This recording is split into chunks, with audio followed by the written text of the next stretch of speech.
पर्यावरण संरक्षण और ई कचरे से उचित प्रबंधन को बढ़ावा देने के उद्देश्य से नागपुर में ई यंत्रक नामक शहर का सबसे बड़ा ई कचरा जागरूकता एवं संग्रह अभियान गणतंत्र दिवस सोमवार 26 जनवरी 2026 को सुबह 9 बजे से दोपहर 1 बजे तक आयोजित किया जाएगा। यह अभियान नागपुर महानगर पालिका, परसिस्टेंट फाउंडेशन, पर्यावरण संरक्षण गतिविधि एवं पूर्णम इकोविजम फाउंडेशन के संयुक्त तत्वाधान में आयोजित किया जा रहा है। शहर की आवासीय सोसाइटियों में, व्यावसायिक प्रतिष्ठानों, स्कूलों, कॉलेजों और कारपोरेट कार्यालयों में 100 से अधिक ई कचरा संग्रह केंद्र कार्यरत रहेंगे। एकत्रित ई कचरे में से उपयोगी योग्य उपकरणों का नवीनीकरण कर उन्हें ग्रामीण क्षेत्रों के जरूरतमंद स्कूलों और विद्यार्थियों को प्रदान किया जाएगा, जबकि शेष ई कचरे का वैज्ञानिक पद्धति से निपटान किया जाएगा। आयोजकों ने नागरिकों से इस अभियान में सक्रिय भागीदारी की अपील की है।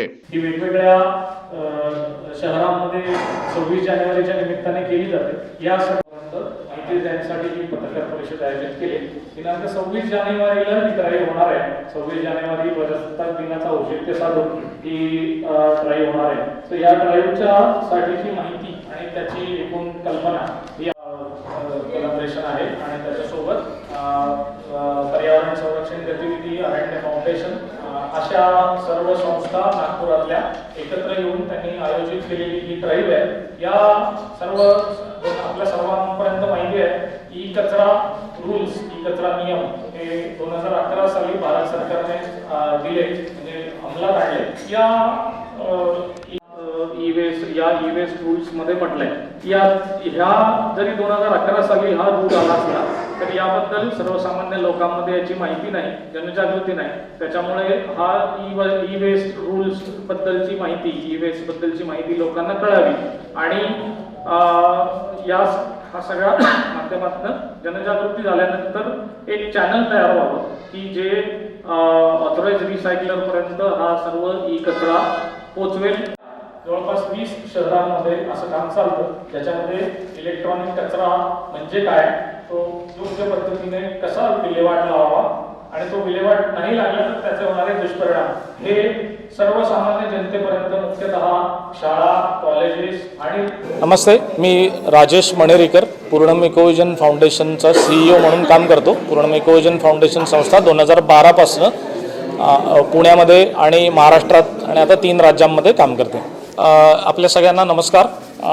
पूर्णम इकोविजन फाउंडेशन नागपूर महानगरपालिका आणि इतर सामाजिक संस्था आणि परसिस्टंट फाउंडेशन यांच्या एकत्रित संयुक्त विद्यमाने 26 जानेवारी 2026 रोजी ई यंत्रण, ई वेस्ट का नियंत्रण यामध्ये इलेक्ट्रॉनिक वेस्ट त्याच्याबाबत जनजागृती सर्वसामान्य गटामध्ये करणं आणि त्याची संकलन मोहीम करणं असं उपक्रम या 26 जानेवारी रोजी होणार आहे। नागपूर महानगरपालिका क्षेत्रामध्ये जवळपास 100 पेक्षा जास्त केंद्रांमध्ये हे चालेल।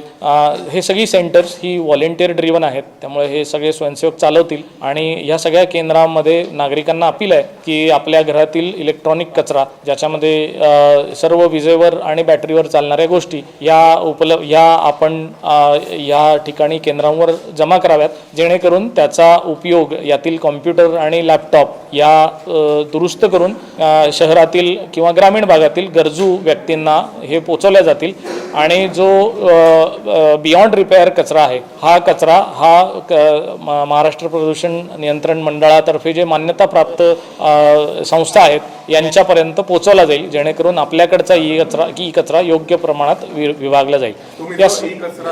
या सगळ्यामध्ये एक असं आहे की आपल्याकडचा डेटा हा तुम्ही इरेज करून द्या असं आम्ही जनजागृतीमध्ये सांगत असतो आणि हा सर्वसामान्यपणे सायबर सिक्युरिटीच्या लॉमध्ये दिलेला गोष्ट आहे की आपल्याकडचा डेटा हा आपण डिलीट करून दुसऱ्यांना वस्तू द्याव्यात। सो तरीसुद्धा हेही आपण जनजागृती करत असतो। त्यासोबतच जे रिसायकलर्स असतात त्यांच्याकडे ही सगळी डेटा इरेज सिस्टीम असते आणि ती ते योग्य पद्धतीने करत असतात। त्याच्यामुळे यातला महत्त्वाचा भाग म्हणजे आपण सर्वांना अपील आहे की आपण 26 जानेवारी रोजी या मोठ्या प्रमाणात या ई कचरा मोहिमेमध्ये जनजागृती संकलन मोहिमेमध्ये सहभागी व्हावं। धन्यवाद। हो हो हो।